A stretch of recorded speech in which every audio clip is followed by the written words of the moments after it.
بسم الله الرحمن الرحيم.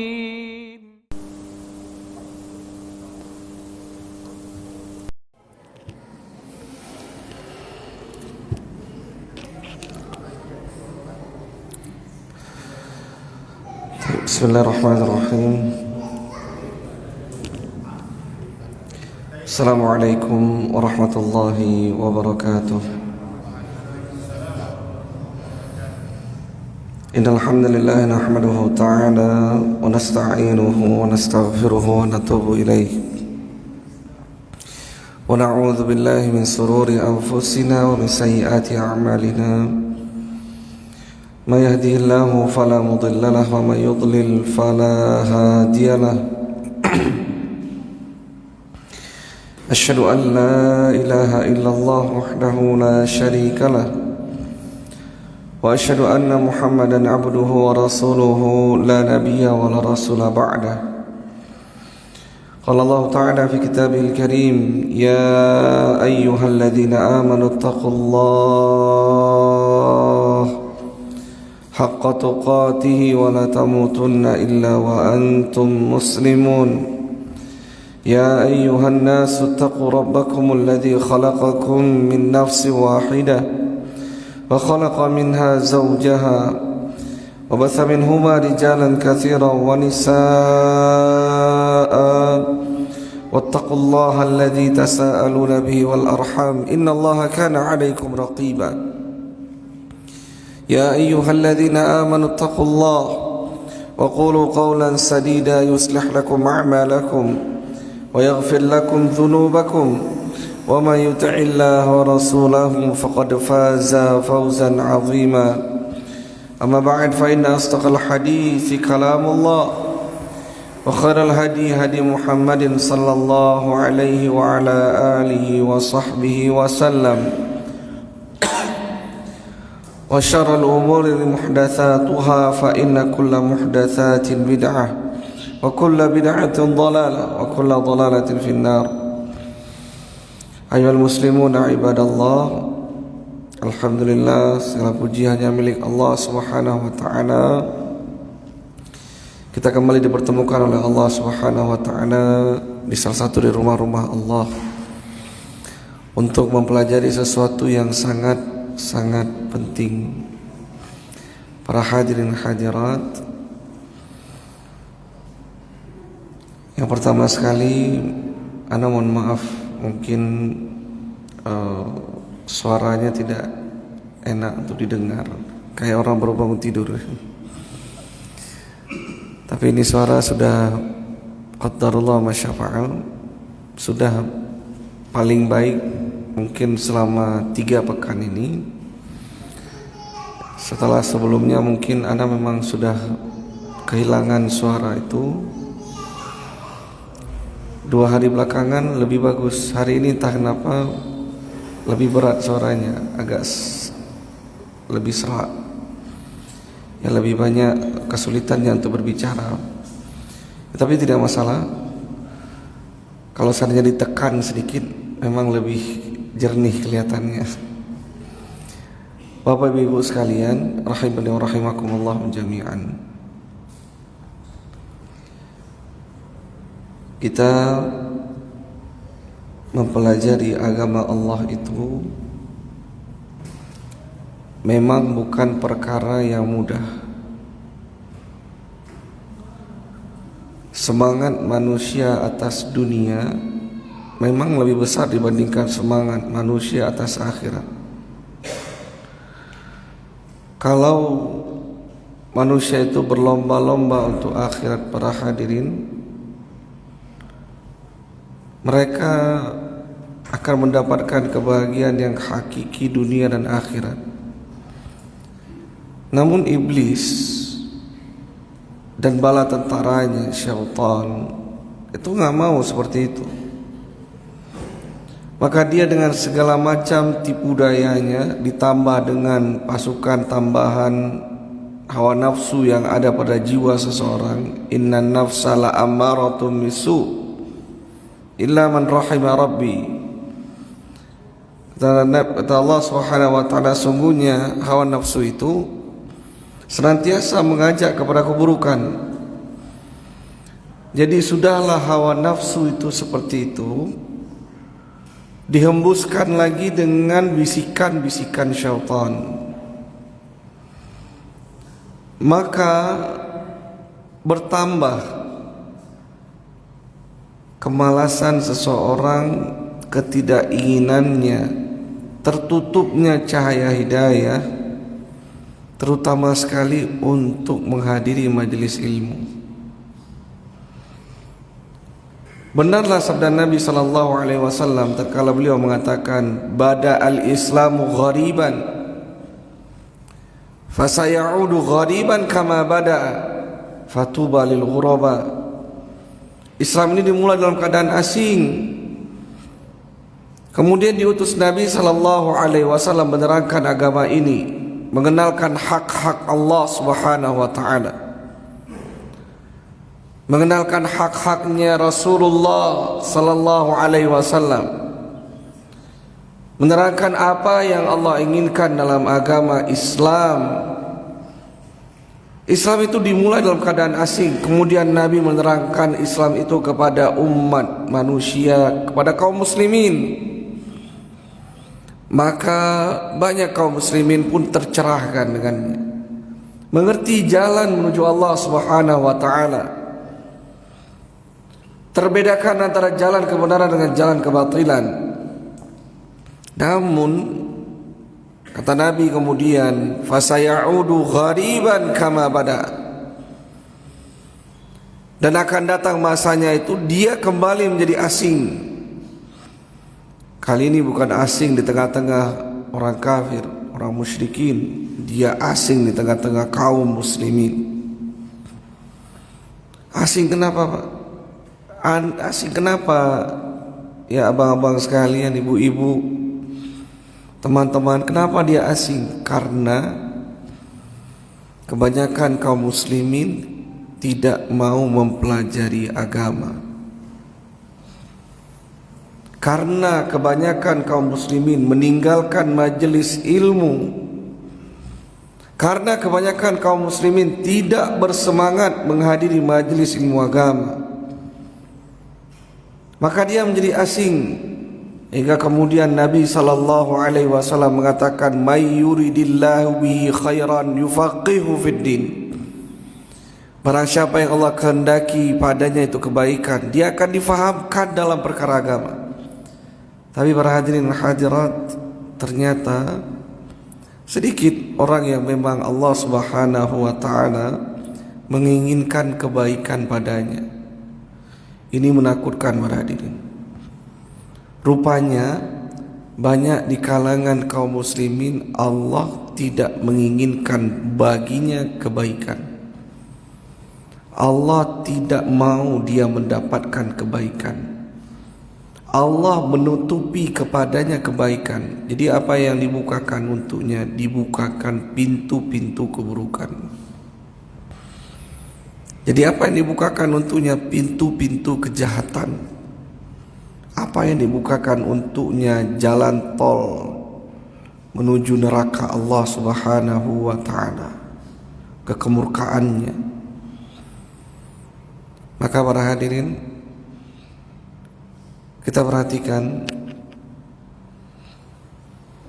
bahkan di majelis-majelis ilmu itu bertingkat-tingkat. Ya, majelis ilmu itu bertingkat-tingkat. Kalau seandainya pembahasan itu pembahasan yang biasanya nikmat untuk dibahas, apa itu andai aku tidak menikah dengannya, biasanya ramai tuh pembahasannya, suamiku durhaka kepadaku, biasanya ramai. Kajian apa yang paling pertama sedikit orang mau membahasnya, yang membahasnya sedikit, yang mau mendengarnya sedikit. Apa pembahasan itu? Pembahasan itu adalah pembahasan akidah dan tauhid. Kenapa yang membahasnya sedikit?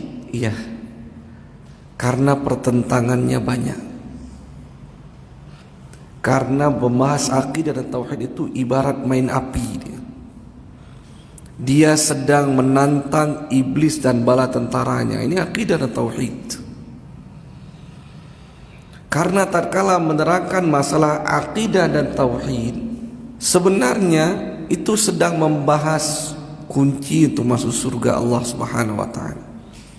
Sedangkan iblis, sedangkan setan dari kalangan jin dan manusia itu nggak mau manusia itu mendapatkan kunci itu.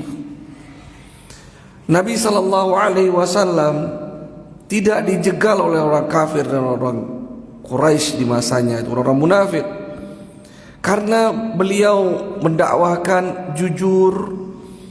Itu nggak dijegal.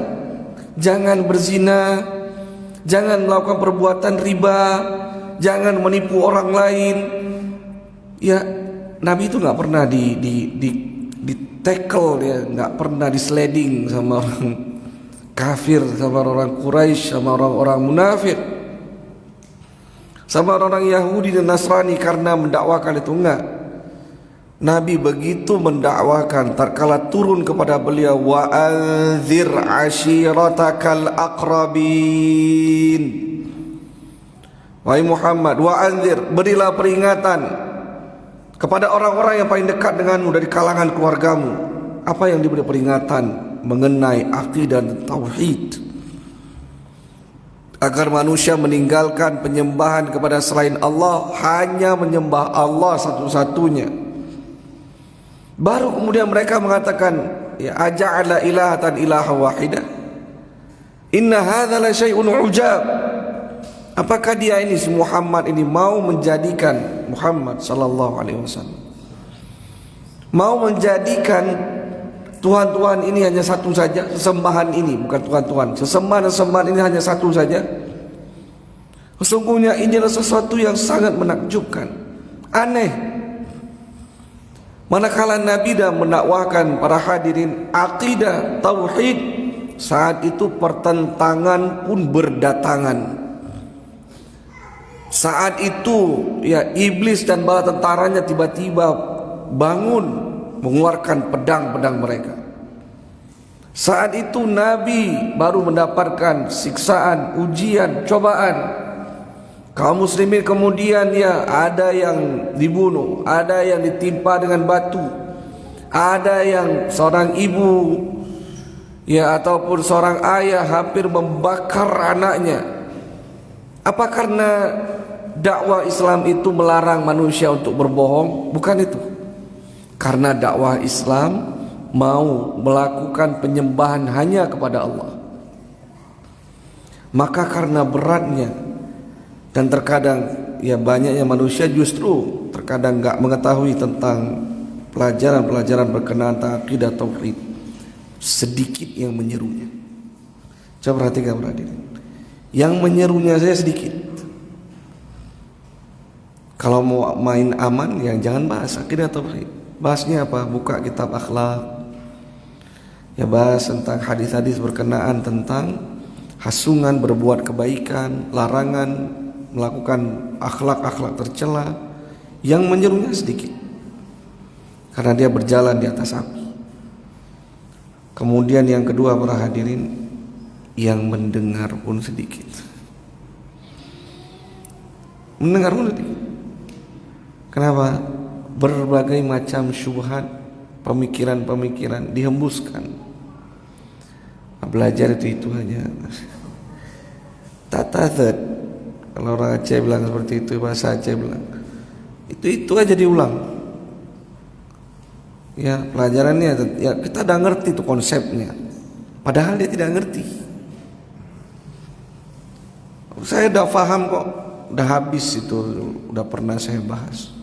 Iya, kamu udah mengilmui bagus, tapi itu sudah mengakar kuat nggak dalam jiwa? Itu sudah menjadi keyakinan atau tidak? Masalahnya belajar akidah tauhid itu nggak sama dengan belajar fikih.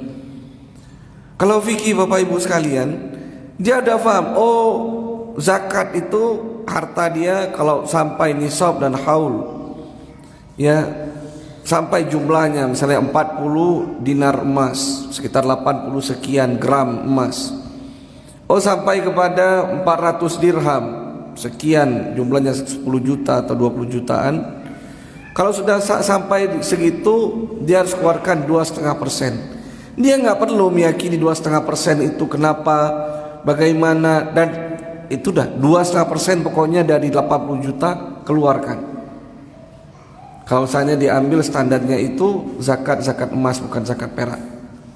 Ya sampai 80 juta uang saya sudah sampai 1 tahun, keluarkan 2,5%. Yakin tidak yakin pokoknya 2,5%. Masalahnya akidah nggak begitu, Pak. Nggak begitu. Oh, kita dah tahu kita nggak boleh takut melebihi takut kita kepada Allah Subhanahu wa taala. Maka itu ditanamkan. Maka tatkala datang hujan, dia adalah pengusaha dorsmir mobil. Nggak boleh dia takut dia nggak punya rezeki. Allah hujan, Allah namanya. Aduh, hujan. Nah, Anda ini berarti belajar sudah memang tauhid, tapi Anda nggak yakini itu. Anda masih takut hujan itu menghalangi rezeki Anda. Ya apalagi misalnya, ya dia khawatir dan berbagai macam hal dalam aplikasi ya permasalahan akidah dan tauhid itu sebenarnya sangat banyak. Hampir setiap tarikan nafas itu permasalahan akidah dan tauhid itu dibutuhkan oleh seorang hamba. Dia mencintai anaknya. Kecintaannya kepada anaknya itu tidak membuat dia untuk menilap uang kantor korupsi. Kenapa demikian? Karena kecintaannya kepada Allah lebih besar dibandingkan kecintaan dia dengan anaknya. Tapi anakmu sedang sakit, enggak, saya lebih takut kepada Allah. Saya lebih mencintai Allah Subhanahu wa taala.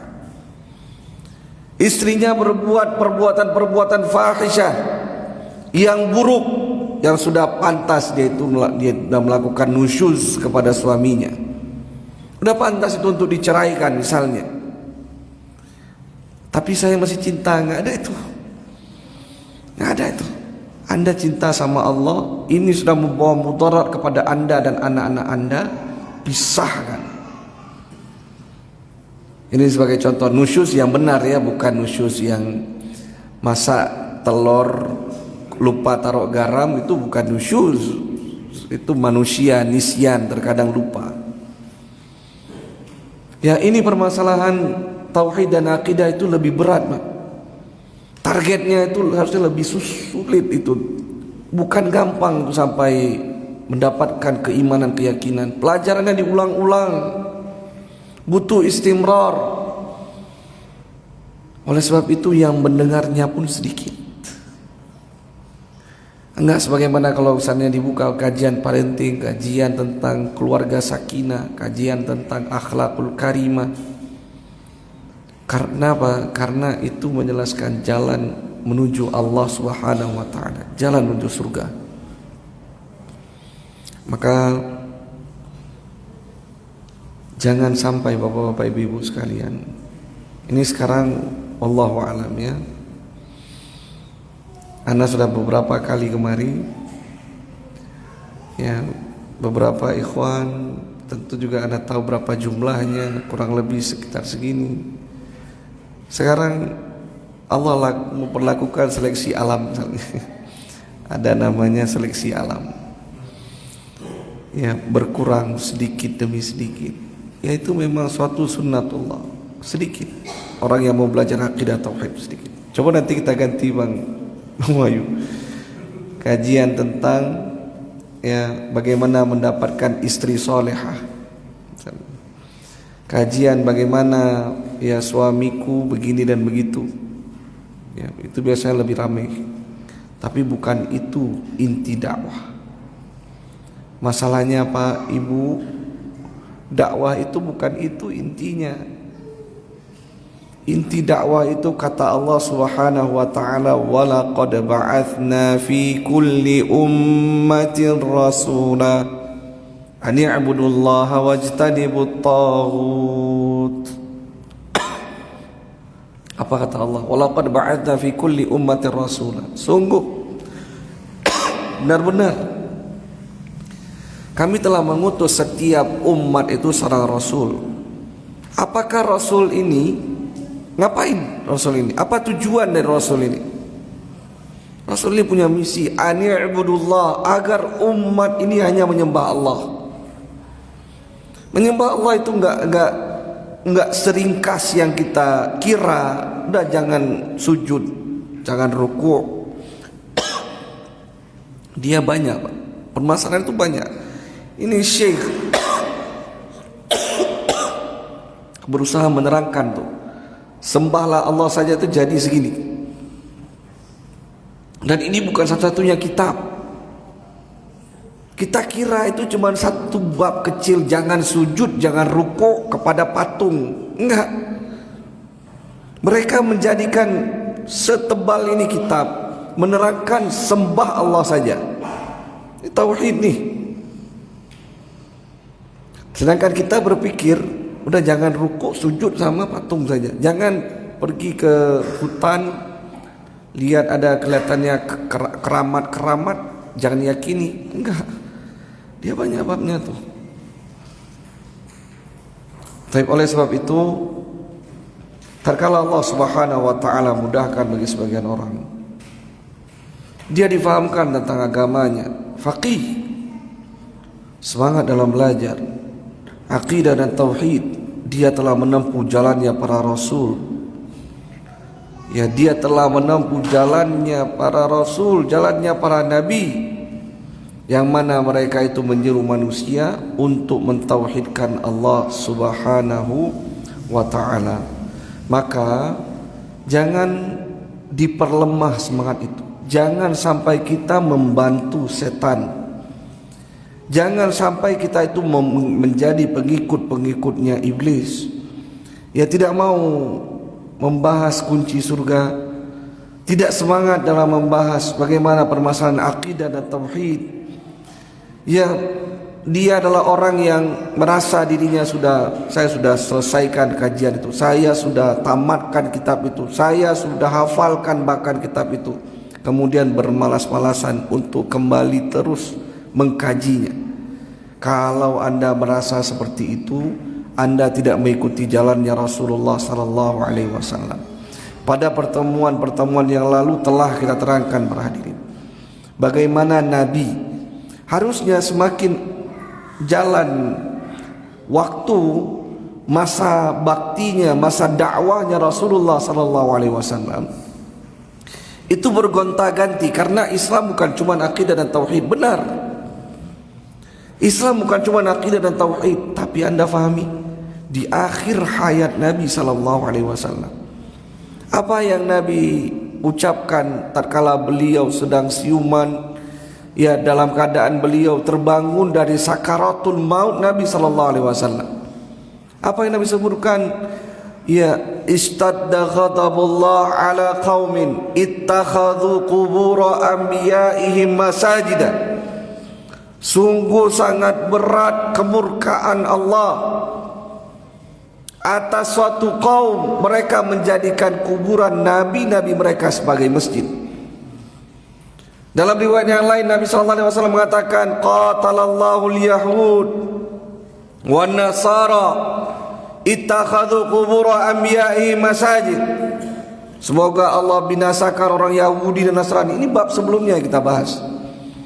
Dalam riwayat yang lain Allah mengatakan, Nabi Rasulullah sallallahu alaihi wasallam mengatakan, la'anallahu al-yahud wan nasara ittakhadhu qubur anbiya'i masajid. Tiga ini mirip-mirip. Ya, ujungnya itu al-yahud wan nasara ittakhadhu qubur anbiya'i masajid. Yang pertama istadda ghadabullah, yang kedua la'anallah, yang ketiga ya Nabi mengatakan qatalallah. Tiga-tiganya sangat mungkin keluar itu hadis.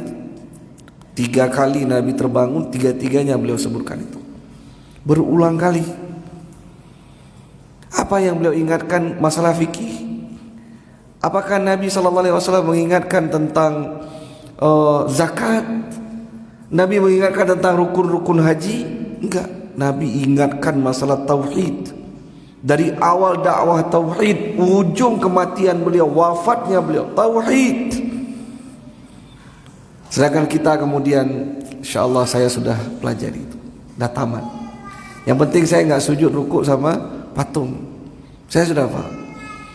Artinya Anda tidak mengikuti jalannya Rasulullah Muhammad SAW dalam mempelajari akidah dan dalam mempelajari tauhid kepada Allah Subhanahu wa ta'ala.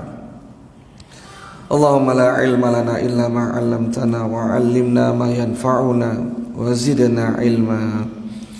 Bersyukurlah bagi hamba-hamba Allah Subhanahu wa ta'ala, diberikan kepadanya ihtimam, semangat, diberikan kepadanya pemahaman yang mendalam, ya pentingnya dirinya untuk mempelajari akidah, mempelajari tauhid hingga akhir hayat.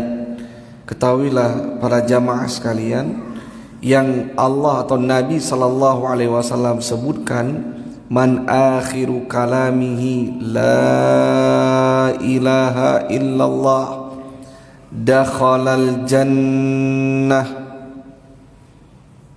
Nabi tidak mengatakan man akhiru kalamihi, ya saya sedekahkan rumah saya kepada fakir miskin, bukan itu. Tapi yang Nabi katakan man akhiru kalamihi la ilaha illallah, barang siapa yang ucapan terakhirnya tatkala dia sekarat kalimat tauhid, kembali lagi akidah, dia mampu mengucapkan kalimat la ilaha illallah, dakhalal jannah, dia ini akan masuk ke dalam surga. Tapi para hadirin, tidak gampang mengucapkan ucapan tersebut. Baik, kita lanjutkan pembahasan kita dalam kitab Tauhid, bab ma jaa annal ghuluwa fi quburis salihin yusayyiruha awthanan tu'badu min dunillah. Kita masuk pada bab, seingat saya ini bab ke-21 ya, bab berapa? 21, bab ya majaa, bahwasannya berlebih-lebihan kepada kuburan orang saleh. Ini yang akan menghantarkannya menjadi berhala yang disembah selain Allah Subhanahu wa ta'ala. Suatu bab peringatan hendaknya seseorang tidak berlebih-lebihan kepada kuburannya orang-orang soleh.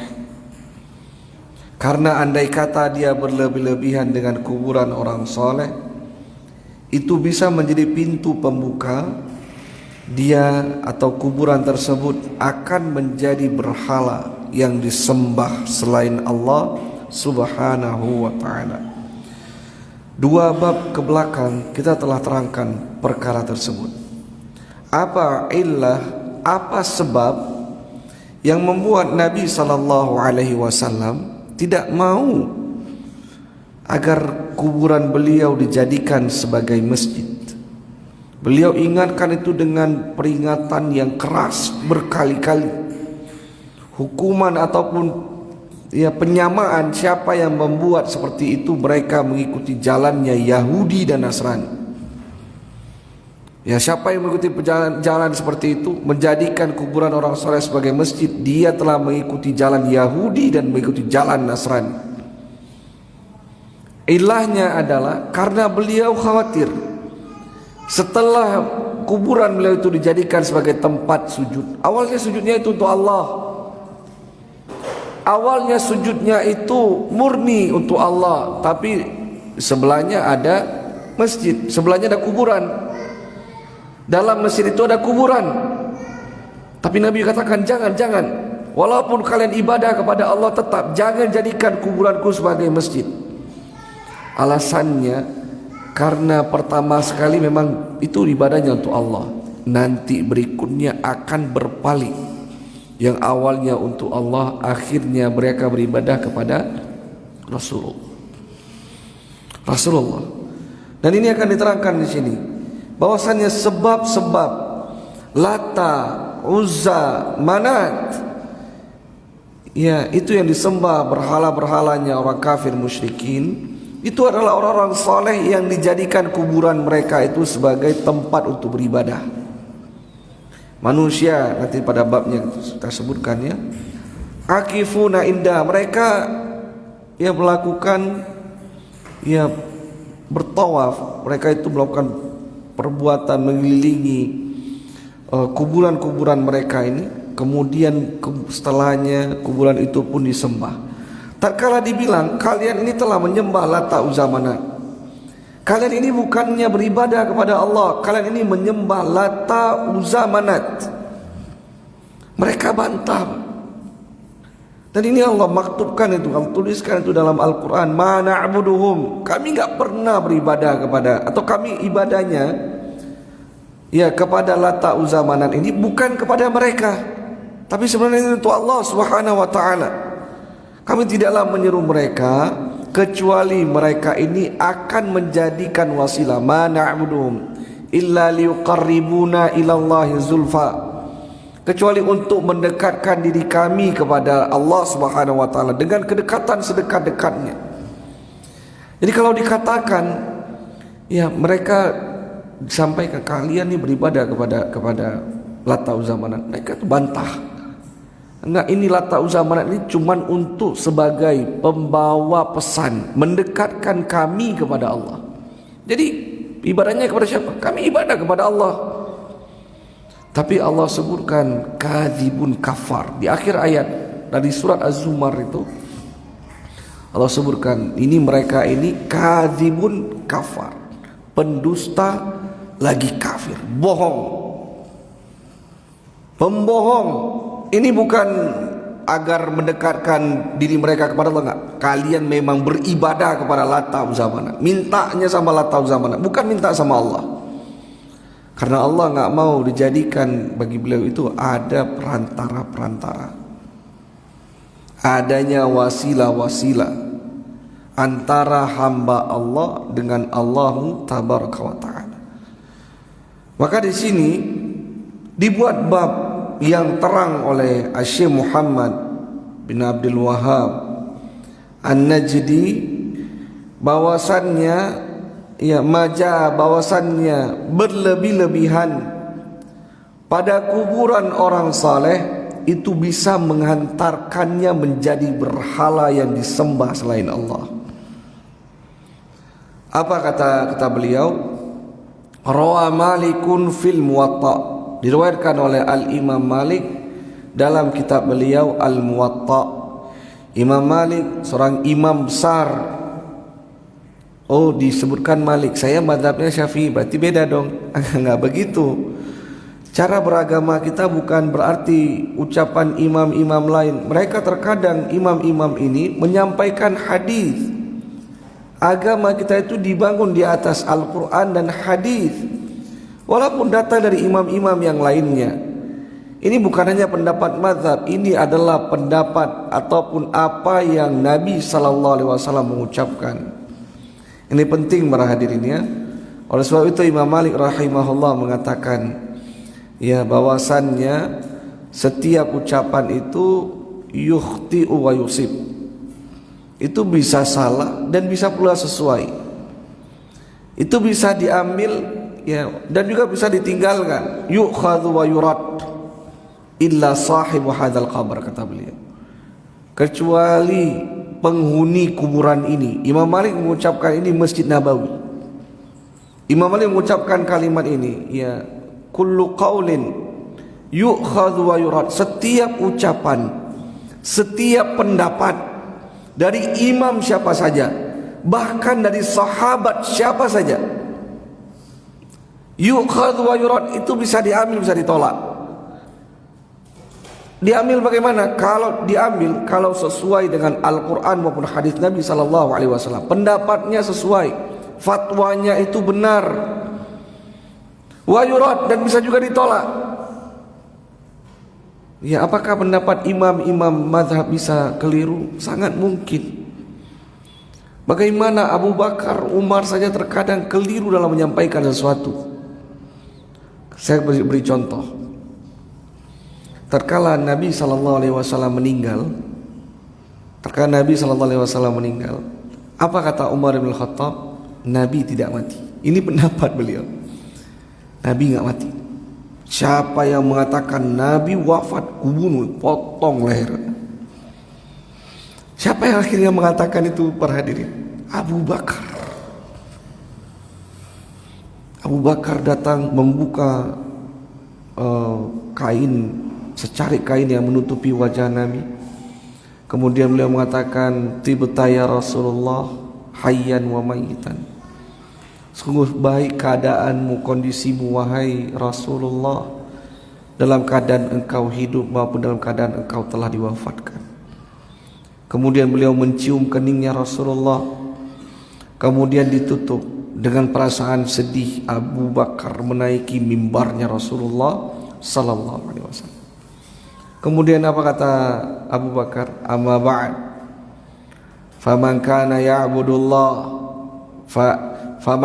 ya'budu Muhammadan fa inna Muhammadan qad mat, wa man kana ya'budu Allah fa inna Allaha hayyun wa la yamut. Apa kata Abu Bakar? Barang siapa yang beribadah karena Muhammad, takut dengan pedangnya Muhammad, khawatir dengan kemurkaannya Muhammad, fa inna Muhammadan qad mat.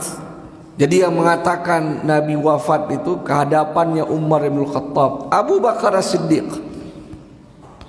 Artinya salah pendapatnya Umar yang mengatakan Rasulullah tidak Allah wafatkan. Sekaliber Umar bin Khattab terkadang keliru dalam menyampaikan sesuatu. Ya, dan ini perkaranya luar biasa. Nabi udah jelas wafat, Umar bilang gak wafat. Apalagi orang yang di bawah Umar. Pertanyaan yang sangat mendasar, adakah laki-laki ataupun manusia yang melebihi Umar bin Khattab selain Abu Bakar?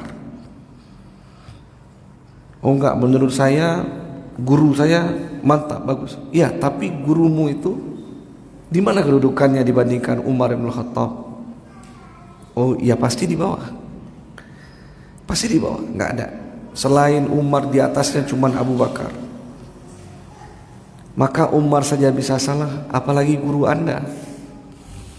Umar saja yang belajar langsung di universitasnya Rasulullah, majelis langsungnya Rasulullah, mendengar ucapan kalam Rasulullah, bisa bersalah mengucapkan, apalagi imam-imam mazhab. Sangat mungkin yu'khadhu wa yurad, diambil dan ditolak. Ini kata Imam Malik, imam mazhab pula. Setiap ucapan kullu qaulin yu'khadhu wa yurad ila sahib hadzal qabr, kecuali pemilik kubur ini. Ya, Imam Malik menunjuk ke arah kuburannya Rasulullah sallallahu alaihi wasallam.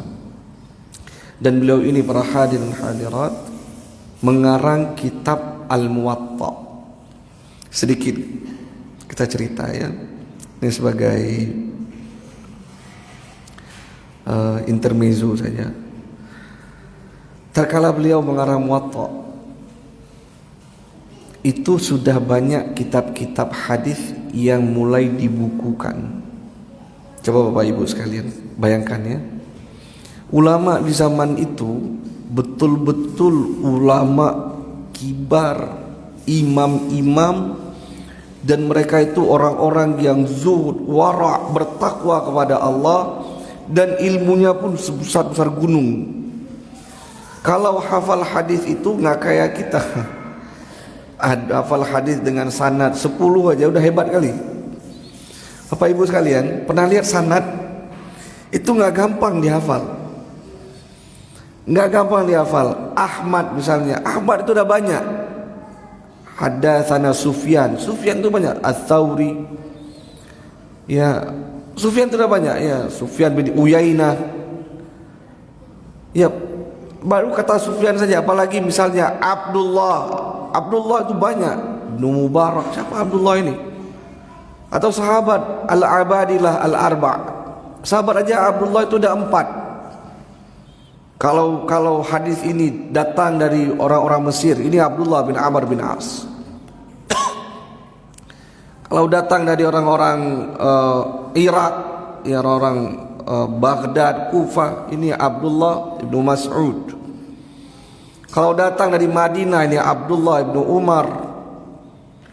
Ya kalau datang dari orang-orang Mekah, ini Abdullah ibnu Abbas radhiyallahu taala anhu. Al-Abadilah. Kemudian hafal hadis itu 10 saja, mantap dengan sanad. Ini mereka di zaman Muwatta ini ratusan ribu hadis mereka hafalkan bersamaan dengan sanad-sanadnya.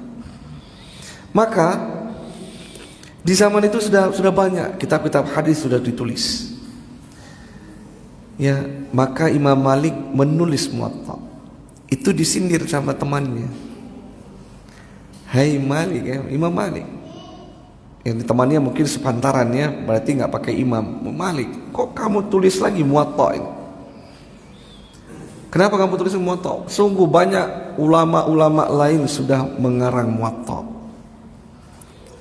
Apa jawaban Imam Malik? Digoyangkan ya. Kalau kita, oh iya juga ya, ya udahlah, ambil aja sudah. Imam Malik nggak begitu. Semangatnya terhadap ilmu nggak seperti itu. Apa kata Imam Malik? Man kana lillahi da'in, wa man kana li ghairillahi yadhhab wa la yabqa. Kata Imam Malik, siapa yang penulisannya, pengajarannya, membuat kitabnya karena Allah, pasti itu abadi. Allah akan jadikan itu terus menerus. Tetapi siapa yang penulisannya, karangannya, ilmunya bukan karena Allah, pasti akan hilang, binasa. Maka para hadirin, kitab-kitab yang banyak dari kalangan para ulama-ulama yang lainnya hilang. Sedikit yang sampai itu. Apakah mungkin karangannya Imam Malik? Karangan Imam Malik itu Muwatta. Apakah karangannya Imam Bukhari, Sahih Al-Bukhari? Apakah karangannya Al-Imam Muslim, Sahih Muslim? Karangannya sunan-sunan ya dari Abu Daud, At-Tirmidzi, An-Nasa'i, Ibnu Majah. Ya termasuk pula misalnya Ibnu Hibban, Al-Baihaqi, sedikit tapi enggak banyak. Musnadnya Imam Ahmad. Taib, kemana kitab-kitab itu? Keumumannya hancur akibat serangan pasukannya Genghis Khan.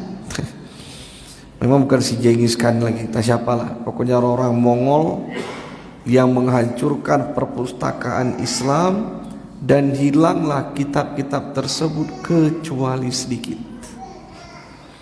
Maka para hadirin, man kana lillahi da'im, siapa yang dia menuntut ilmu karena Allah, belajarnya karena Allah, mengarangnya karena Allah, itu akan membekas terus menerus, dia akan dapatkan.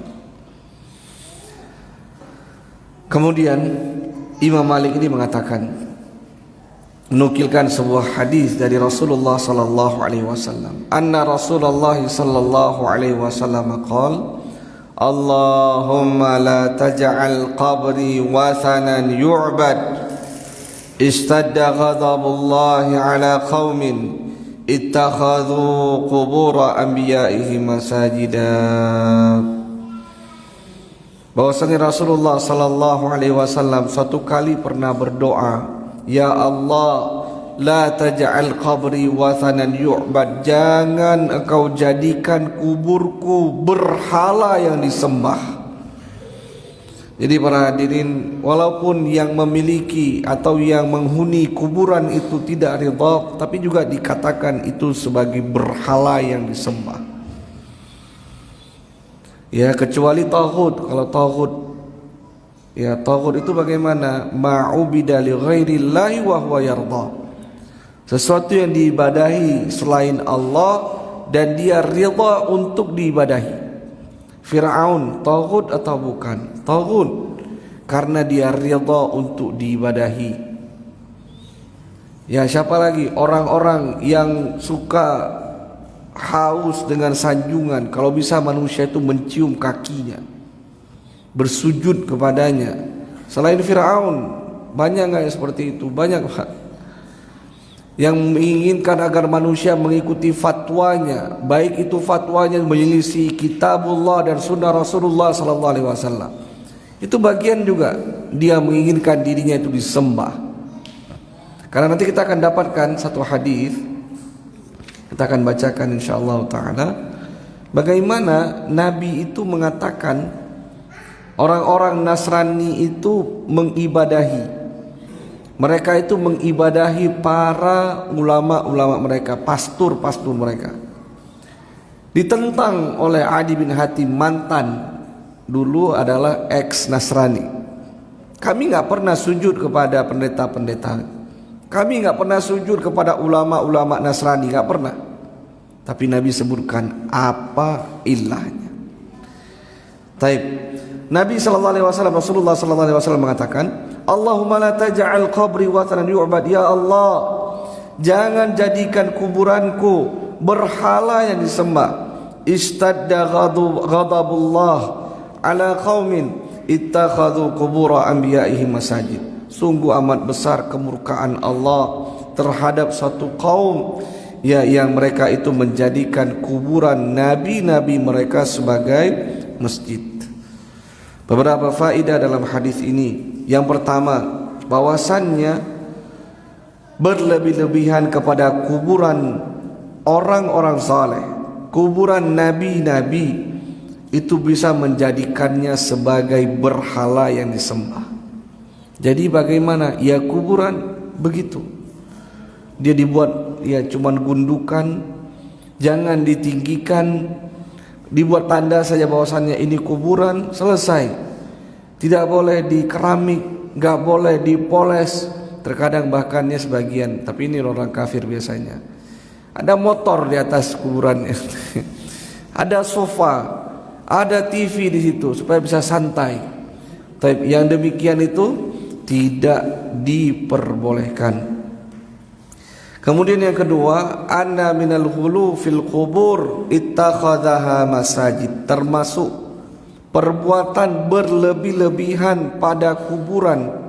Apakah kuburan itu orang saleh? Apakah kuburan itu milik tokoh besar, dijadikan itu sebagai tempat untuk beribadah? Coba perhatikan. Kita nggak bahas tujuan dari peribadatan sholat yang dilakukan kepada kuburan itu. Menjadikannya sebagai tempat saja tidak boleh. Ini kan yang Nabi sebutkan. Ya Allah, jangan jadikan ya kuburanku itu sebagai berhala yang disembah. Betapa besarnya kemurkaan Allah pada satu kaum yang menjadikan kuburan nabi-nabi itu sebagai tempat untuk sujud beribadah. Jadi Nabi mengatakan tempatnya saja tidak boleh. Apalagi yang tadi wasanan yu'bad, dia telah jadikan kuburan Nabi itu sebagai berhala yang disembah. Jadi ada dua tingkatan kan, para hadirin dan hadirat. Yang pertama, menjadikan kuburan sebagai tempat untuk sholat, tidak boleh. Yang kedua, menjadikan kuburan tujuan sholatnya. Kalau jadi tujuan, jelas ini telah menjadikan kuburan itu berhala yang disembah. Maka poin yang kedua pada hadis ini termasuk berlebih-lebihan pada kubur, dia menjadikan kuburan itu sebagai masjid-masjid. Pada pekan yang lalu kita telah sebutkan, masjid-masjid itu bukan hanya masjid seperti ini, kokoh bangunannya, termasuk pula tempat untuk sujud. Masjid itu juga diambil dalam bahasa Arab itu tempat untuk sujud. Wa hadza yuaddi ila syirki. Kenapa? Karena ini akan menghantarkan seorang kepada kesyirikan. Kalau ditanya kenapa nggak boleh jadikan kuburan itu tempat untuk sujud? Iya, karena ini akan menghantarkan seorang kepada kesyirikan. Para hadirin, pertanyaan sehingga ada yang bertanya ya, apakah sah salat di tempat yang ada kuburannya? Ya, apa jawabannya? Tidak sah. Tidak sah. Jadi bagaimana? Ya dia harus ulang salat. Itu pendapat yang lebih rajih. Ada sebagian yang berpendapat tetap sah, tapi yang benar tidak sah. Ya tidak sah karena itu berkaitan pula dengan rukun dan syarat. Ya atau lebih dekat kepada syarat sahnya salat. Ya berkenaan dengan tempat. Ya berkenaan dengan tempat. Baik. Yang ketiga, isbatu tisafillahi subhanahu bil ghadabi ala ma yaliqu bi jalalihi. Penetapan sifat Allah bahwasannya Allah memiliki sifat marah. Allah punya marah, ya Allah marah. Ya pada kalimat Nabi SAW mengatakan istadda ghadabullah, amat besar kemarahan, kemurkaan. Maka Allah Subhanahu wa taala disifati dengan marah. Tapi disifati Pak, tidak menjadi nama. Allah Maha Marah, enggak begitu. Tidak setiap sifat itu menjadi nama. Tapi setiap nama bisa diambil padanya sifat. Misalnya apa? Allah mengatakan As-Sami'. Allah itu Maha mendengar. Allah punya sifat mendengar. Allah memiliki sifat marah. Allah bisa marah. Allah marah. Tapi tidak dari situ diambil menjadi nama. Allah Maha Marah, enggak boleh. Allah enggak dinamakan dengan itu. Dari mana kita tahu itu semua? Dari dalil Al-Quran maupun hadis Nabi sallallahu alaihi wasallam. Maka pembahasan asma wa sifat itu dia adalah tauqifiyah dalam bahasa syar'iyyah. Dia itu adalah pembahasan harus ada dalil dari Al-Quran maupun hadis Nabi yang membahas hal tersebut. Kemudian kata beliau, Wali ibni Jarir bisanadihi an Sufyan an Mansur an Mujahid. Dari Ibnu Jarir At-Tabari, seorang ulama yang terkenal ahli tafsir, dengan sanadnya dari Sufyan. Sufyan ini adalah Sufyan Ats-Tsauri, Sufyan bin Sa'id Ats-Tsauri. An Mansur Ibnul Mu'tamir, thiqatun faqihun.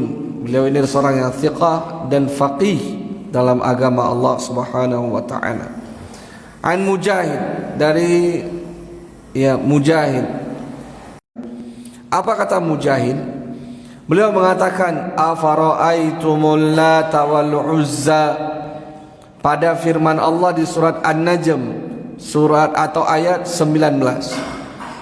Ya kata Allah Subhanahu wa taala, tidakkah kalian lihat bagaimana Lata dan Uzza itu? Ya berhala yang ada pada masa atau zaman Rasulullah sallallahu alaihi wasallam disembah oleh orang kafir Quraisy. Ya dikatakan oleh Mujahid, qala kana yaluttu lahumus sawiq famata fa'akafu ala qabrihi.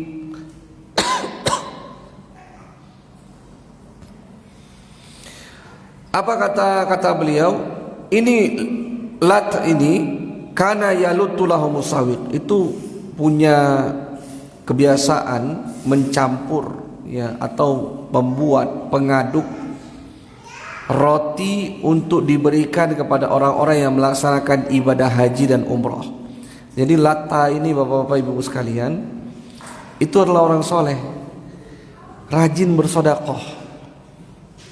Ya, diambil dari kata yalutu lahumus sawiq, itu sering mengaduk tepung dengan air untuk dijadikan roti, kemudian dibagi-bagikan kepada jamaah haji dan jamaah umrah. Mantap nggak amalannya para hadirin hadirat? Sangat bagus. Famat, kemudian dia mati. Apa yang dilakukan oleh orang-orang ya pada masa itu? Fa'akafu ala qabrihi.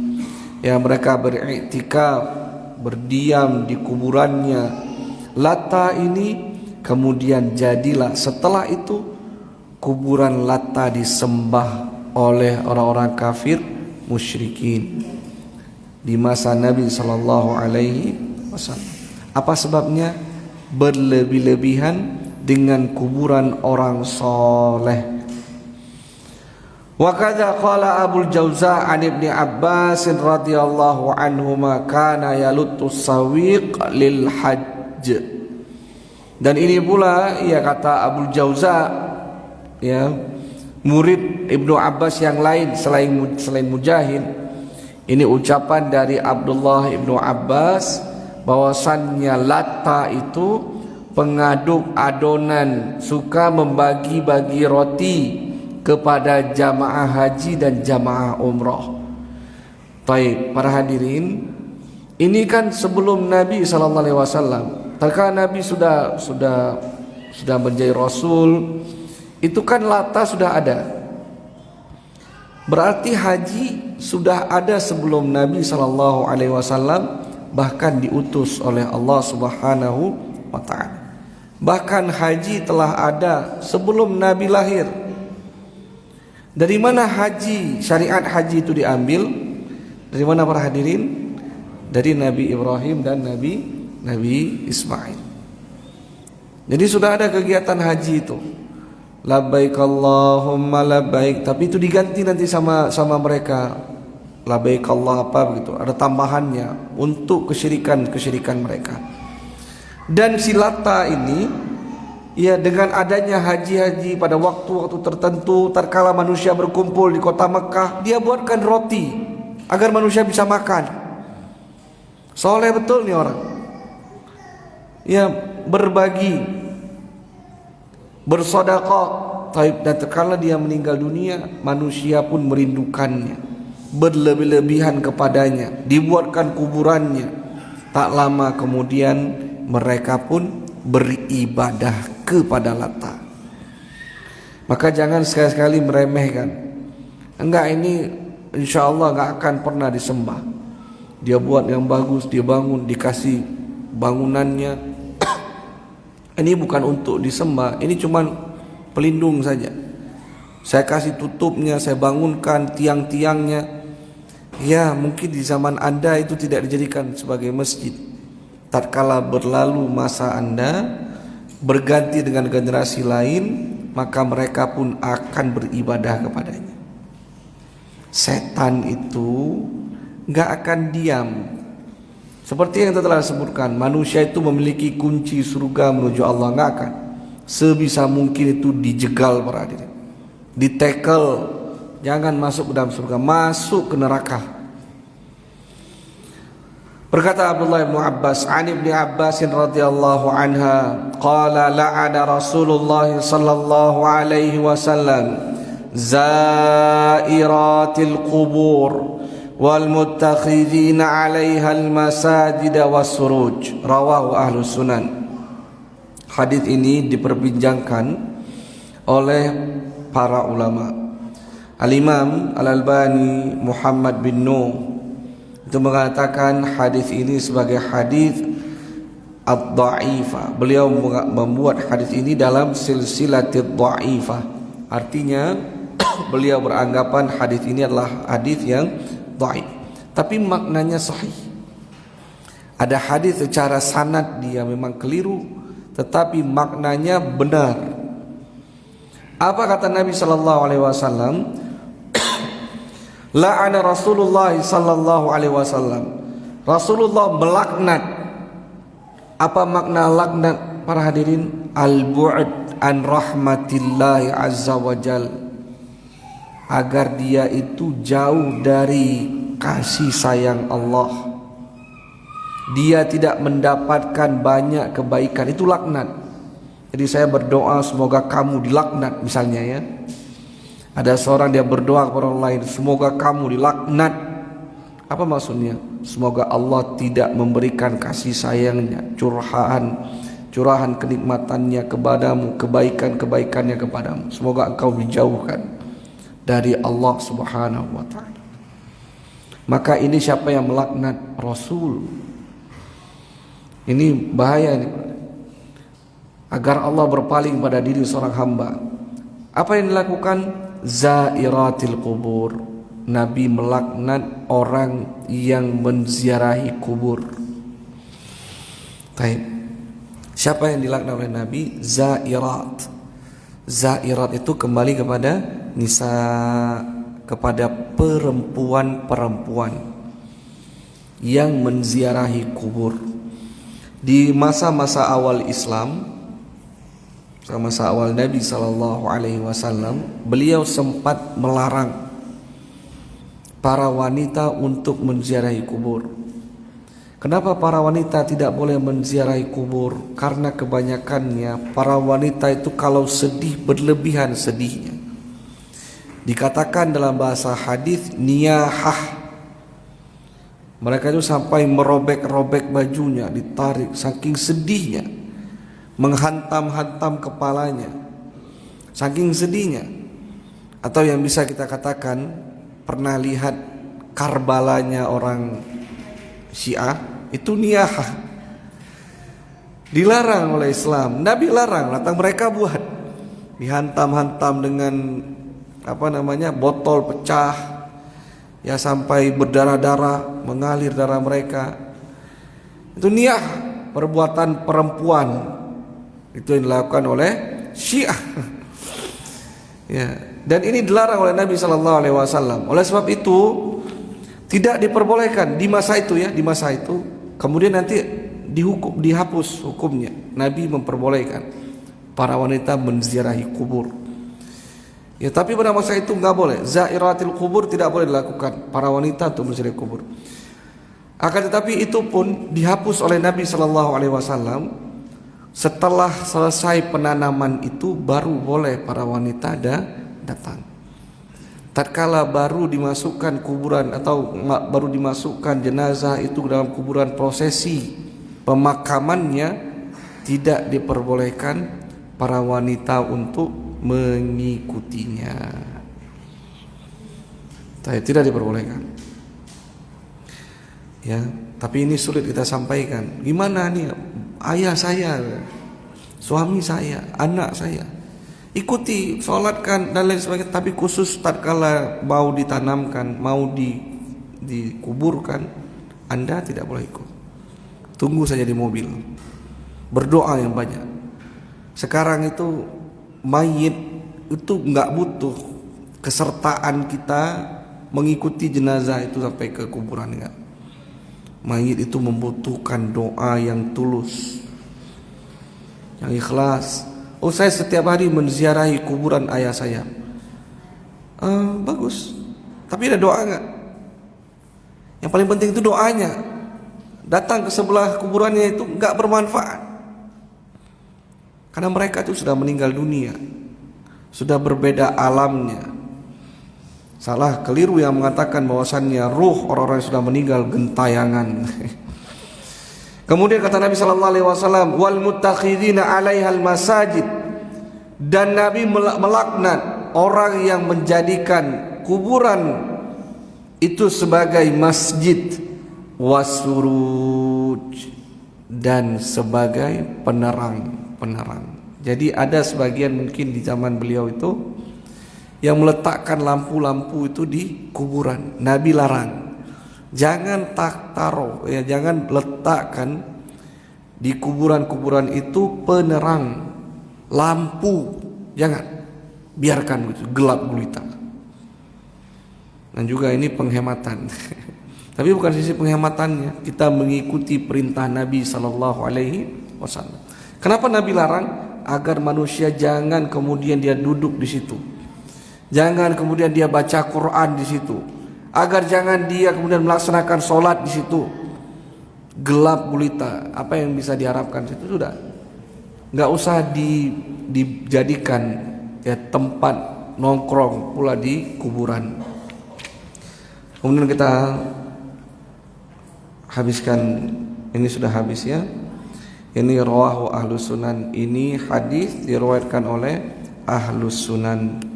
Ya, Abu Dawud, At-Tirmidzi, An-Nasa'i, Ibnu Majah, Imam Ahmad dan Hakim dalam mustadraknya. Ya, banyak yang meriwayatkan hadis ini tetapi didhaifkan oleh Al-Imam Al-Albani rahimahullahu taala. Baik, selesai pembahasan bab ini, kita ambil istirahat barang 5 menit para hadirin. Kemudian kita lanjutkan pada ya sesi yang kedua, bab baru dari kitab tauhid. Baik, silakan. Wallahu taala alam bissawab.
Gimana?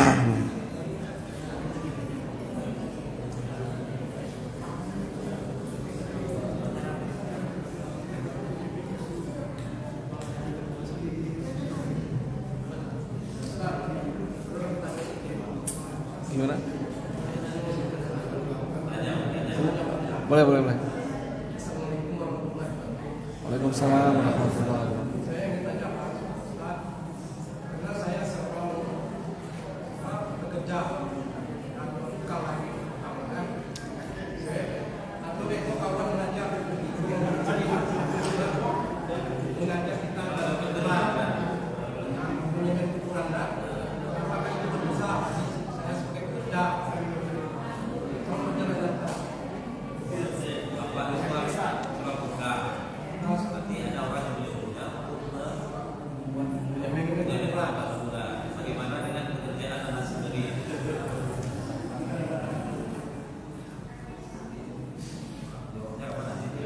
Baik.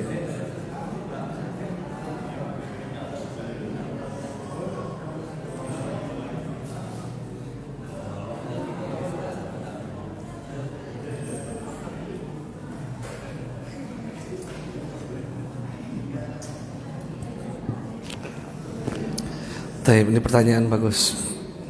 Pak siapa Pak? Pak Julaini, Masya Allah. Jadi saya bekerja sebagai ahli bangunan, diminta untuk menyemen, meninggikan kuburan. Apakah boleh saya lakukan? Nabi telah melarangnya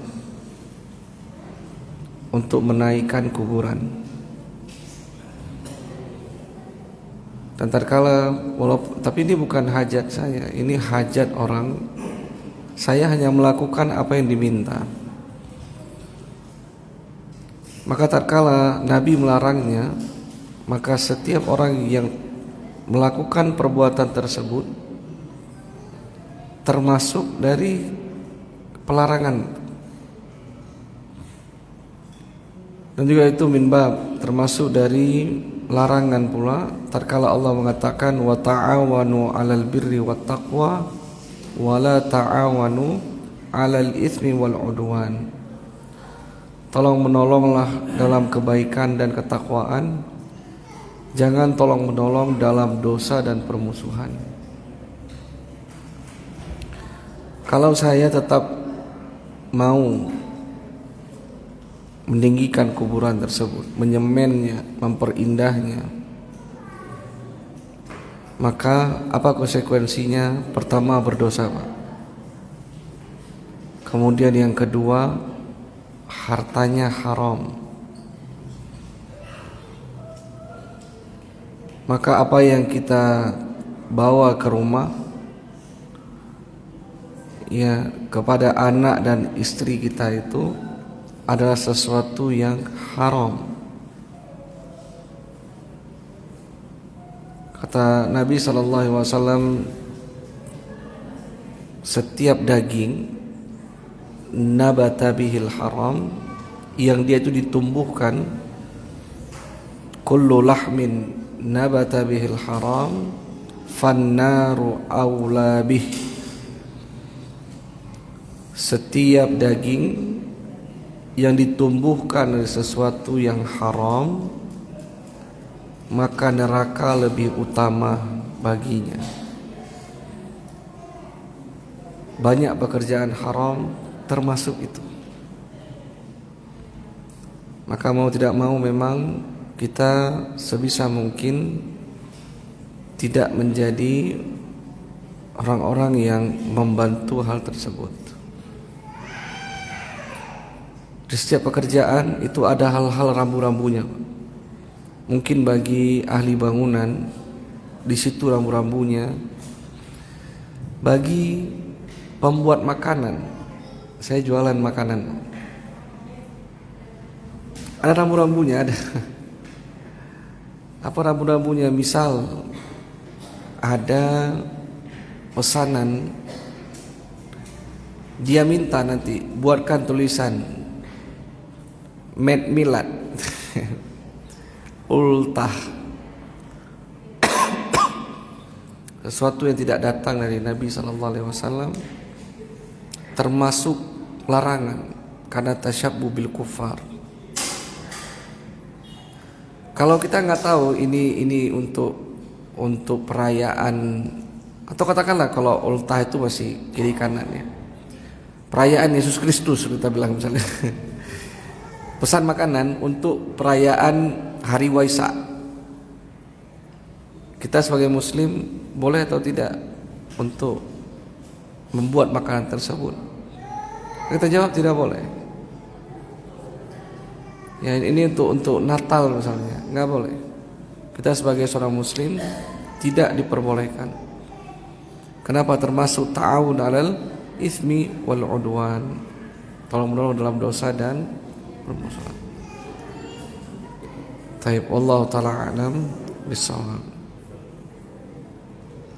Ada lagi yang mau ditanyakan sebelum kita mulai? Silakan.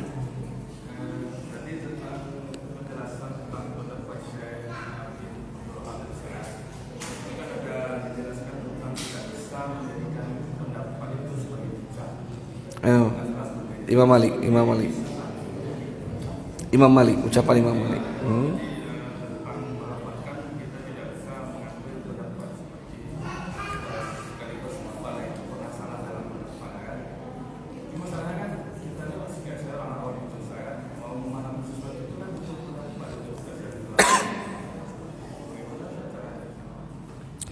Taib, ini memang yang dimaksud dalam pembicaraan Imam Malik, agar manusia jangan terlalu berlebihan,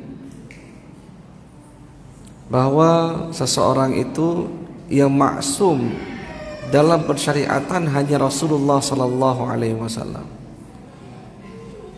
Jangan dia kemudian ya, kita taklid karena sebab ketidaktahuan, itu diantara perintah, memang seperti itu.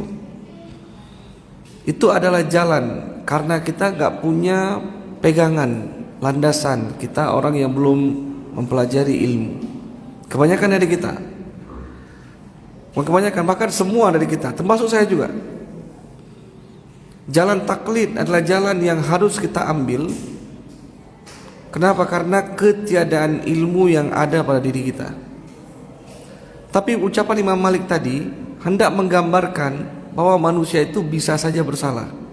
Jangan seorang dia mengatakan bahwasannya gurunya, ulamanya gak mungkin salah. Inilah ucapan yang sangat-sangat keliru. Karena yang gak salah itu hanya Nabi SAW dalam menyampaikan pensyariatan tentang agama dan lain sebagainya. Sedangkan yang selainnya itu bisa jadi salah. Itu maksud pemaknaan. Maka bagi pilihan orang yang seperti kita, kebanyakannya hafal Quran tidak, bahasa hadis juga baru sedikit misalnya, maka pilihan bagi kita itu adalah taklid, mengikuti siapa yang kita percaya agamanya, kita ambil pendapatnya, cara dia beragama, dan kita mengikutinya. Namun tetap itu ada kaidah-kaidahnya. Paling kurang bahkan orang yang kecil seperti kita ini, masyarakat biasa seperti kita ini, paling kurang setiap kali mengucapkan dia harus ambil itu dari Al-Quran maupun hadis Nabi. Terlepas Bapak Ibu sekalian, ya abang-abang, kita memahami pendalilannya tepat atau tidak. Tapi yang penting, paling kurangnya kita tahu, oh dia mengambil, kenapa dia seperti ini lakukan, karena ada Al-Quran maupun hadis Nabi yang telah dia sebutkan. Masalah hadisnya sahih atau tidak, masalah cara pendalilannya benar atau tidak, itu nanti, itu butuh ilmu lain. Tapi paling kurang bagi kita orang yang biasa ini, oh dia melakukan itu karena ada dalilnya dari Al-Quran maupun hadis Nabi, sudah ikuti saja. Tapi kalau dia cuma mengucapkan dengan lisannya, begini cara berwudu. Dia nggak bilang itu dalam Al-Quran dan hadis Nabi. Hati-hati, kecuali dia telah sebutkan ini datang dari Al-Quran maupun hadis Nabi, hadisnya begini. Dan Allah mengatakan dalam Al-Quran berkenaan dengan wudu, misalnya idza qumtum ila shalah faghsilu wujuhakum wujuhakum wa aydiyakum minal ka'bain sampai habis di dalam surah Al-Maidah. Ya, maka kalau seandainya begitu dia cara beragamanya, insyaallah lebih selamat. Dia sudah punya barrier pertama, penghalang yang pertama, harus ada dalil dari Al-Quran maupun hadis Nabi. Tapi demikian, wallahu ta'ala alam bissawab. Maka kita mulai sesi yang kedua. Bismillahirrahmanirrahim. Walaupun mungkin hanya 15 menit saja, tapi kurang lebih mudah-mudahan bisa selesai satu bab. Ya, bismillahirrahmanirrahim. Qala al-muallif rahimahullah, babu ma jaa fi himayatil Mustafa sallallahu alaihi wasallam janabat tauhid wa saddihi kulla tariqin yuwassilu ila syirki. Bab apa-apa yang datang dari semangatnya, kesungguhannya Rasulullah Muhammad al-Mustafa sallallahu alaihi wasallam agar manusia itu terhindar dari tauhid dan menutup setiap jalan yang dapat menghantarkan seseorang kepada kesyirikan. Beliau menukilkan sebuah ayat dalam Al-Quran, wa qaulillahi ta'ala, firman Allah subhanahu wa ta'ala, laqad ja'akum rasulun min anfusikum azizun alaihi ma'anittum harisun alaikum bil mu'minina raufur rahim. Apa kata Nabi sallallahu alaihi, atau kata Allah, firman Allah subhanahu wa ta'ala mensifatkan Nabi, sungguh telah datang kepada kalian seorang utusan dari kalangan kalian sendiri. Kalimat ini saja para hadirin suatu nikmat yang besar. Allah mengutus Rasul itu dari kalangan manusia. Coba bayangkan kalau seandainya Nabi itu diutus dari kalangan jin. Bagaimana kalau seandainya Nabi itu diutus dari kalangan yang lain-lain. Tetapi Allah mengutus Nabi Rasul Muhammad sallallahu alaihi wasallam dari kalangan manusia. Allah jadikan itu dari kalangan manusia. Apa di antara sifatnya? Azizun alaihi ma anittum. Terasa berat ya apa yang menimpa kalian. Apa yang menimpa kaum muslimin, keberatan ya musibah, Nabi sallallahu alaihi wasallam ikut merasakannya. Harisun alaikum, beliau itu semangat atas umatnya. Bil mu'minina raufur rahim, kepada orang-orang mukmin beliau itu berkasih sayang, lembut. Tapi 3 pensifatan yang Allah Subhanahu wa taala sebutkan kepada Rasulullah sallallahu alaihi wasallam. Yang pertama, beliau itu merasa berat apa yang menimpa kaum muslimin. Yang kedua, Nabi itu sangat bersemangat terhadap umatnya. Yang ketiga, para hadirin, beliau itu berlaku lemah lembut kepada orang-orang yang beriman. Jangan semakin beriman semakin keras hatinya, seperti batu kepada saudaranya. Maka seharusnya seorang itu dia semakin beriman semakin lemah lembut, semakin baik tutur katanya. Seperti itu yang Nabi SAW contohkan kepada umat Muhammad. Taib, para hadirin, maka kalau seandainya Nabi punya 3 sifat ini, dan 3 sifat ini bukan kaleng-kaleng, bukan asal-asal, ini yang mensifatkan itu Allah. Kalau kita mungkin mensifati seseorang bisa salah. Dia mungkin cuma memakai topeng kedustaannya. Dia itu sebenarnya nggak semangat, dia itu sebenarnya nggak peduli sama Anda. Tapi ini yang berikan sifat itu Allah Subhanahu wa ta'ala. Maka apa di antara contoh Nabi sangat bersemangat, Nabi sangat merasakan beratnya kaum muslimin, Nabi sangat berlemah lembut, di antaranya adalah hadis setelahnya. Jadi dinukilkan ini agar seorang itu tergambarkan bagaimana semangatnya Rasulullah sallallahu alaihi wasallam. Apa yang beliau sebutkan, an Abi Hurairah radhiyallahu taala anhu qala Rasulullah sallallahu alaihi wasallam, dari Abu Hurairah yang bernama Abdurrahman bin Sakhar Ad-Dausi Al-Yamani, Beliau berkata bahwasanya Rasulullah sallallahu alaihi wasallam bersabda, "La taj'alu buyutakum qubura wa la taj'alu qabri 'idan wa sallu alayya fa inna salatakum tablughuni haitsu kuntum." Rawahu Abu Daud bi isnadin hasanin wa ruwatuhu thiqatun. Dari Abu Hurairah radhiyallahu anhu bahwasannya beliau berkata, Rasulullah sallallahu alaihi wasallam bersabda, beliau mengatakan, la taj'alu buyutakum qubura, jangan jadikan rumah kalian itu sebagai kuburan. Tapi perhatikan para hadirin, apa maksud jangan jadikan rumah kalian kuburan? Apakah berarti kalau di rumah kita nggak menjadi kubur? Loh, Nabi bukannya dikuburkan di rumahnya? Nabi itu, bapak-bapak ibu-ibu sekalian, di mana wafatnya, di situ dia harus dimakamkan. Sedangkan Nabi SAW wafat di mana? Di rumahnya Aisyah. Apakah berarti rumah itu nggak boleh dijadikan kubur? Bukan itu maksudnya. Yakni maksudnya, jangan jadikan rumah kalian itu kubur, tidak dilaksanakan sholat sunnah di dalamnya, tidak dibacakan Al-Quran di dalamnya, tidak diibadahi di rumah tersebut sesuatu, enggak, jangan begitu. Karena sesuatu itu tidak diibadahi berarti tempat itu kubur. Nah, ini pemahamannya nih. Artinya apa, Pak? Kubur itu bukan tempat baca Quran. Kubur itu bukan tempat untuk sholat. Kubur itu bukan tempat untuk ibadah dan yang lain sebagainya. Jadi apa kubur itu? Kubur ya kuburan. Dan jangan jadikan rumah Anda itu kayak kuburan. Gak pernah sholat sunnah di situ, gak pernah baca Quran di situ, gak pernah beribadah kepada, berzikir kepada Allah di situ. Jangan seperti itu. Maka kalau dibalik, kuburnya itu seperti masjid, boleh atau tidak? Nggak boleh. Nabi dia bilang jangan jadikan rumah kalian itu seperti kuburan. Jadi di zaman itu bapak-bapak ibu-ibu, orang itu nggak berzikir di kuburan, orang itu tidak sujud di kuburan, orang itu tidak membaca Quran di kuburan. Di mana mereka melakukannya?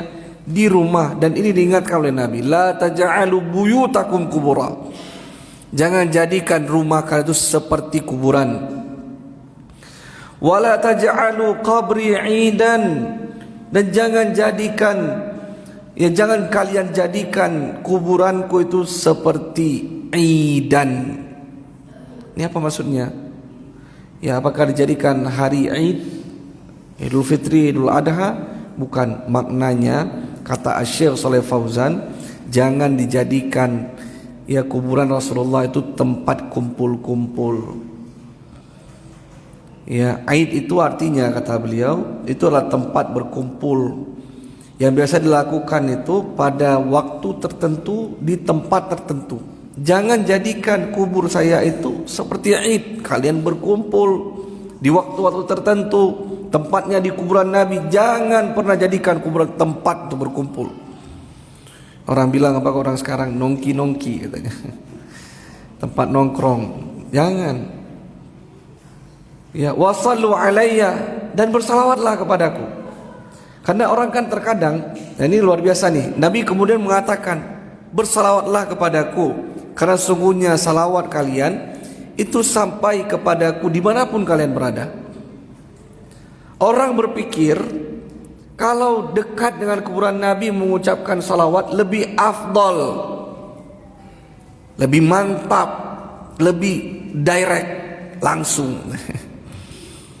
Ya, ini jalur tol. Enggak, Nabi katakan salawat terus sama diriku, karena dimanapun Anda berada, salawat kalian itu sampai kepadaku.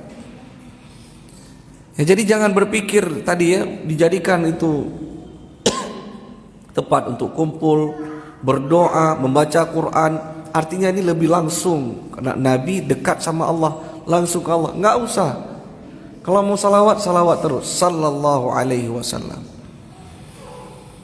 Ya, innallaha malaikatahu yusalluna 'alan nabi Ya ayyuhalladzina amanu sallu alaihi wa sallimu taslima. Sungguhnya Allah dan para malaikat bersalawat atas Nabi. Orang-orang yang beriman bersalawatlah kepada Rasul. Sallu alaihi wa sallimu taslima. Ya, seperti itu diperintahkan oleh Allah Subhanahu wa taala. Kemudian dikisahkan Wan Ali bin Husain ya radhiyallahu anhu, tapi enggak cocok radhiyallahu anhu ya, tapi cocoknya rahimahullah. Annahu ra'a rajulan. Ya mungkin ini kesalahan di kitab yang ana pegang ini, Ali ibn Husain yang dikenal dengan Zainal Abidin, bukan seorang sahabat. Ali Zainal Abidin, cucunya Rasulullah, cicitnya Rasulullah, anak dari Husain bin Ali bin Abi Thalib ya. Tetapi beliau ini bukan sahabat, beliau ini adalah ulama tabi'in, maka cocoknya adalah rahimahullah. Annahu ra'a rajulan yaji'u ila furjatin kanat inda qabrin Nabi sallallahu alaihi wasallam. Bahwasannya beliau satu kali pernah melihat seorang laki-laki menyelip di celah-celah kuburannya Nabi sallallahu alaihi wasallam. Mungkin dia kurus. Ya, kalau gemuk kayak ana nyangkut. Ya, kalau buncit nyangkut. Mungkin dia ini kering, dia kurus, dia menyelip di antara pagar-pagarnya Nabi sallallahu alaihi wasallam. Nabi itu dikuburkan di masjid atau tidak para hadirin? Jawabannya tidak dikuburkan di masjid. Dari mana pendalilannya itu diambil? Satu, masjid atau bukan masjid, siapa yang tentukan? Pemilik masjid yang membangun masjid itu, yang meluaskan masjid itu, menghendaki kuburan Nabi itu masuk atau tidak. Itu yang pertama sekali. Ya, jadi ini penting nih. Bagi seorang itu tahu mana batasan masjid atau enggak. Tergantung yang bangun masjid itu masjid bukan. Batasan ini penting para hadirin, penting karena nanti ada sebagian orang kadang-kadang bawa dagangannya ditaruh di emperan ini. Sedangkan itu ternyata oleh pemiliknya masih masjid. Maka enggak boleh dia berjual beli di situ. Karena kata Nabi sallallahu alaihi wasallam, bagi mereka yang jual beli di masjid apa? La barakallah fi tijaratik. Semoga Allah tidak memberikan keberkahan dalam daganganmu. Ya, kita nggak boleh deal-dealan jual beli di masjid, buka-buka Shopee, spoiler ya, ya buka-buka itu e-commerce misalnya ya. Kan saya cuma lihat-lihat ya, kalau lihat-lihat aja memang perselisihan, karena sesungguhnya masjid itu bukan untuk pembicaraan duniawi. Tapi kalau dia udah beli, udah transfer, maka itu haram hukumnya. Ya, tidak diperbolehkan. Taib. Laki-laki ini kemudian menyelip di kuburannya Nabi sallallahu alaihi wasallam. Fayadkhulu fiha fayad'u. Kemudian dia masuk, dan ada menyelip ini dia bisa masuk ke kuburannya Nabi sallallahu alaihi wasallam. Kemudian dia berdoa di kuburan itu. Maka apa kata Ali bin Husain? Fanahahu. Maka aku larang dia. Wa qala, kemudian beliau berkata, ala uhadditsuka haditsan sami'tuhu min abi an jaddi an Rasulillah sallallahu alaihi wasallam. Maukah aku beritahu kepadamu wahai fulan suatu hadis yang aku dengar dari bapakku, dari kakekku, dari Rasulullah sallallahu alaihi wasallam. Sungguhnya yang membela Nabi yang paling berhak ini aku. Aku inilah sang darah biru. Aku ini yang mengalir darah Nabi Ali bin Husain Zainal Abidin. Kebanyakannya kalau cucu-cucu para tokoh itu senang kan, kalau kuburan tokoh itu dijadikan masjid, ya dibuat di situ, berdoa orang, berzikir dalamnya, orang senang. Ini yang larang langsung cicitnya Rasulullah sallallahu alaihi wasallam.